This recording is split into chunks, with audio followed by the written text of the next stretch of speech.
قال عليه الصلاة والسلام من اقتنى كلبا ليس بكلب صيد ولا ماشية ولا أرض فإنه ينقص من أجره قيراتان كل يوم.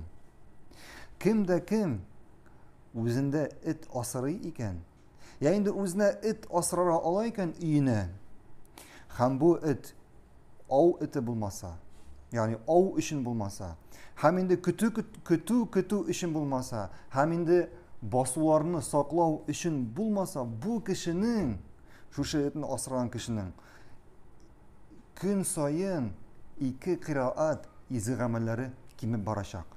Yani onun izi amelleri var iken Allah karşında işlegen.